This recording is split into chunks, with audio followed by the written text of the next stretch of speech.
Hi everybody, my name is Mark Hayes and I hope you're having a great SQL Bits. Thank you so much for deciding to tune into my 20-minute session on how I migrated my favorite IaaS solution to PaaS. Let's get straight on to the presentation and the demo.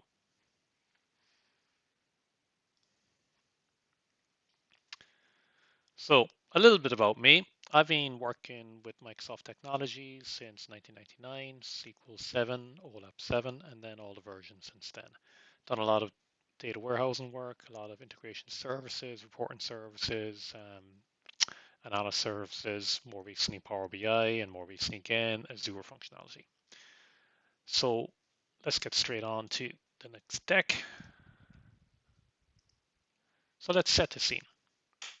It's circa 2012, 2013. Azure in context of running things was mostly running VMs inside Azure. So SQL Server on-premise, very much king out there in terms of how to do any type of data solution. A company approached me with a need. They wanted to develop a system where your MAC address on your phone was captured and analyzed. When you go near a router, that router is aware of your phone. It registers with the phone that here's a MAC, here's a router, even if you don't connect onto the actual router. That information can be captured and that can be analyzed to tell you all sorts of interesting things about how often a person comes near that router. Or how often do people pass your shop versus visit your shop? How long do they stay in your shop? How frequently would they visit your shop? Basically, they wanted to develop a system that would measure footfall, loyalty, and dwell time of users based upon your MAC address passing near a router. So how would I have architected that solution back then? And the one caveat they kind of said at the time was they wanted a solution in the cloud. So cloud architecture 2012, I have an access point, which you can write some code on. And that access point has to send data to somewhere, which is a VM sitting in Azure. I now got to write a web service to receive the messages from that access point, which is something that's then going to be sitting inside an IaaS. That web service is going to be storing those messages on a file share. SQL Server Integration Service comes along, picks up those files, loads them into a SQL Server database, and then in front of that, I got SQL Server Reporting Services, managing this whole process via SQL Agent. A very kind of classical data warehouse solution to what was a data problem, how to handle lots of information coming into me continuously from access points. If I was to now look at that architecture, well, I still have my access point that I can put my code onto, but I can write my code to send straight to an Azure Event Hub. From the Event Hub, I can analyze that data using Azure Stream Analytics to put it into an Azure database, and then to allow analysis via Power BI. And that's it. A much cleaner serverless approach to this solution, not having to install services and servers, just using pure platform as a service. So let's have a demo of how this actually all looks and works. So for the access point, I've just written a C# application in here that will contact my event hub once a second and send on some message pretending that it's a MAC address. We'll see a little bit more of that running in a second. Inside Azure itself, I've got a SQL database, and I'm not going to show you anything more. It's an Azure SQL database. You can set up in different ways, scale it to whatever level you want. The one I have here running is quite a basic little database. I then have an event hub. So an event hub is a place that you can receive messages and events, and then it just stores them. And you can decide what you want to do with those messages and events from other areas of Azure. You can see in here that earlier today I was receiving lots of messages, and at the moment there's no messages being received by my event hub. Let's pop out of here and let's look at Stream Analytics. So Stream Analytics is a way of processing data coming from an event hub in a real ingestion approach. The messages are continuously coming, and Stream Analytics is continuously analyzing that data. So in a Stream Analytics job, there's at least 3 components, and there could be a 4th component. So if I have a look at my topology over here, input, functions, queries, and outputs. Let's have a look at inputs. So I've got one input in here at the moment, and you can see that's what it's coming from, the source type, what it is. I could add in another input in here, and you get a sense of where I can be taking my data from. I'm grabbing it from an event hub. It could also be an IoT hub, or it could be pulling it straight from blob storage. Have a look at the one that I have in here. That'll do a quick test to see, can I connect onto my event hub that actually exists? And you can see of the type source over here that it is of a source event hub. That's successfully made a connection test. Let's look at the output.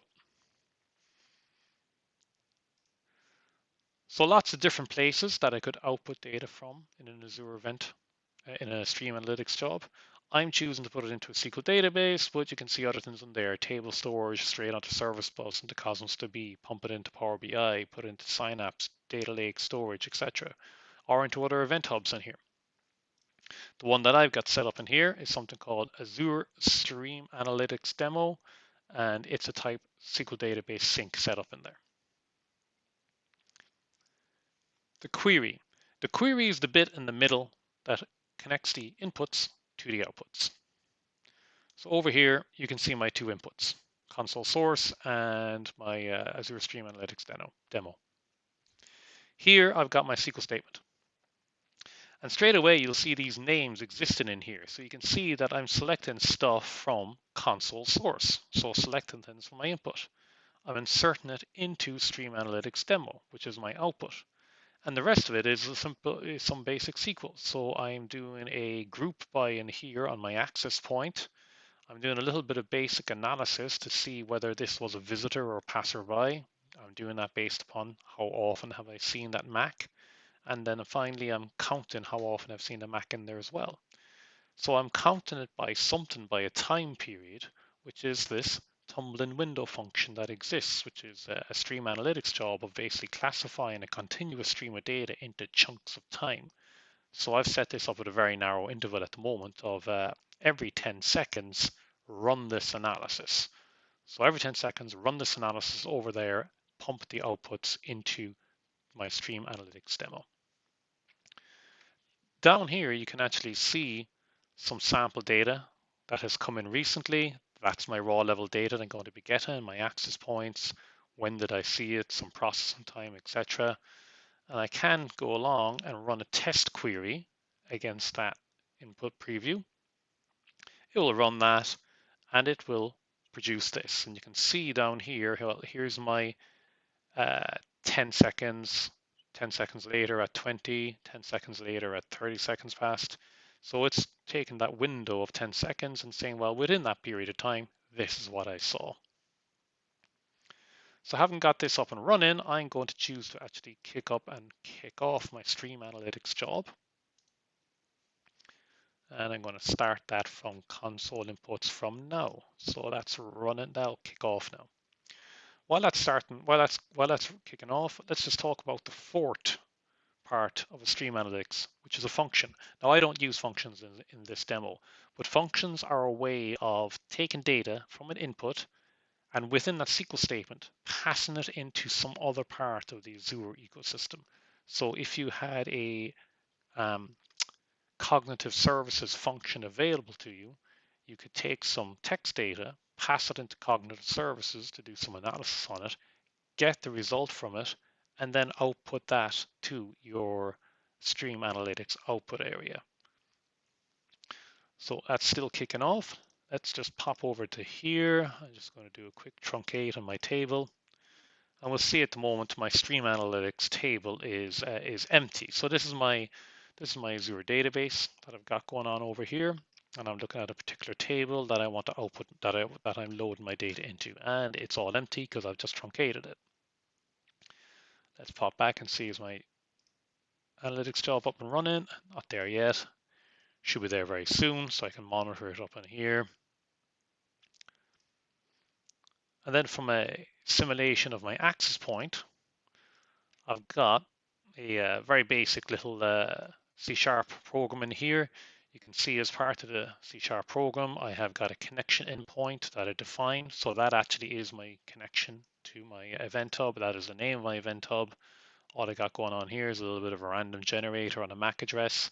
And down here, I'm creating a JSON message, which basically is, here's my access, here's my MAC address, this is the date and time that I'm actually seeing it, and throwing it up, the details, writing that out. Let's see, is my analytics job running?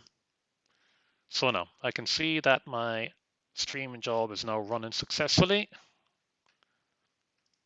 I still won't have anything inside my database, because I haven't sent any data to it yet. But now let's start sending data.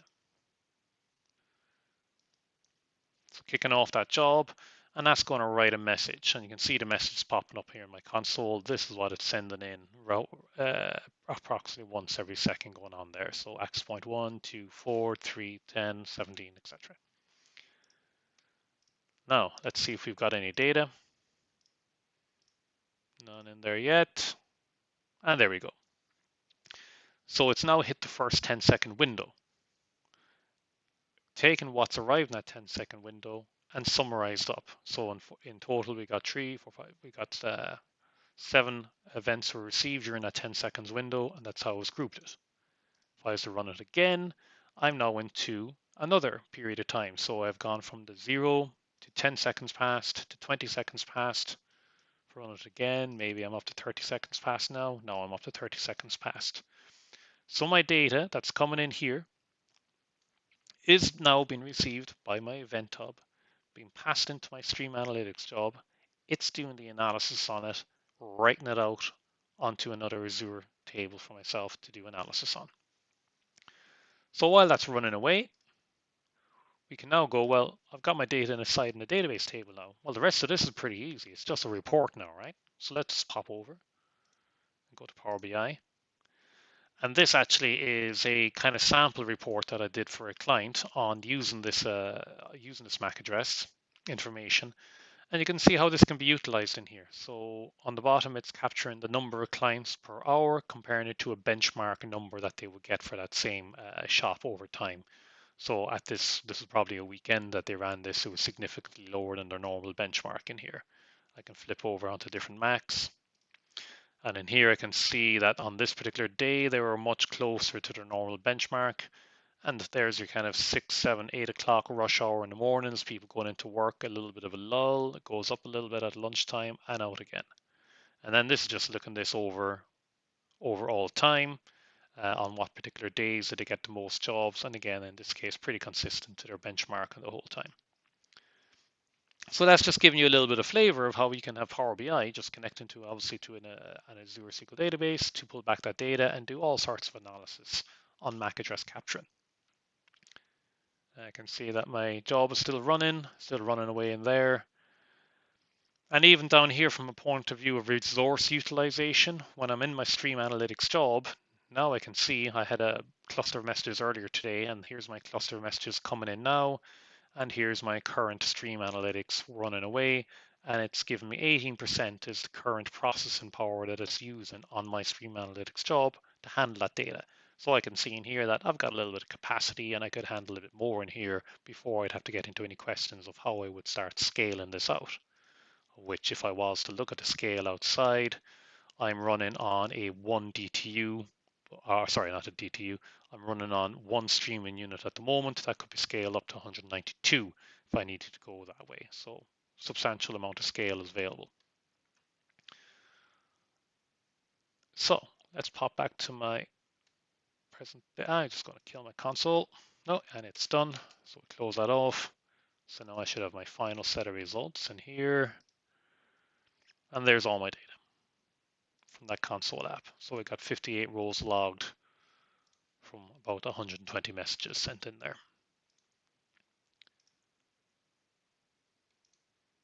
So that's my demo. So summaries and conclusions out of this. If I was to compare the IaaS to the PaaS side of building this, to begin with, the PaaS was substantially quicker to build. My original IaaS work took, I think, around 5 days between installing, you're getting your VM up and running, installing your software, building the code, particularly in the integration services world, doing the reports, databases, the SQL agent, managing all of that process. There's a lot of managing stuff and admin things to do in there. Whereas inside the platform as a service, you're just spinning up services. And the only real code it had to write was that SQL statement to take it from the input and put it into the output. Much easier to scale. I used to live in a little bit of fear of my client that if they were to turn around and say, Mark, we've got a major deal with a major retailer, we're going to have 1,000 access points coming online in the next month. I straight away will be having questions about, okay, how can I scale that effectively in my VM environment? Sure, I can put it onto a bigger VM, faster disk, etc. But at a certain point in time, that maybe is no longer an option. And then you're having conversations about, well, do I need multiple VMs to send in messages to different VMs? And then how do I consolidate them together? And it becomes a kind of a complex question to scale. Versus in the platform as a service approach, I can scale my event hub independently. I can scale my stream analytics independently. And if I need it on the database, I've got options around scaling on the database side independently as well.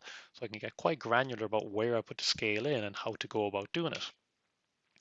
This makes it significantly easier to cost per unit. They can tell from looking at, well, how many resources are being consumed at the moment. I can turn around and kind of go, well, I'm going to need X amount of units to handle that extra capacity you're going to send into me. Substantially less code written. It basically was that block of code. And if I was to look at this now and kind of consider, are there other ways you could do it? I guess this is the whole wonder, the joy of Azure. There are so many different ways we could approach this problem now. I showed you device to hub to stream, database, and Power BI, but maybe we could go device to lake and put that into a database and into Power BI. Or maybe we could go device into a hub and then drop that down onto Blob and then maybe have Synapse on top of it and putting that into Power BI. Or maybe just go device straight to Blob and Synapse. Lots of different ways that we can actually start building up these types of solutions now in Azure, which compared to where we were in 2012 is a huge progress forward. Um, so that's it. I mean, I hope you found this of use. I certainly enjoyed building it together, and I guess it just kind of shows the benefit of continuously learning and seeing the new ways of doing things in Azure to give new ways of solving those data problems. Thanks very much. I'm going to be online, so if you have any questions, please send them on to me. Thanks very much. Take care, guys. Bye bye.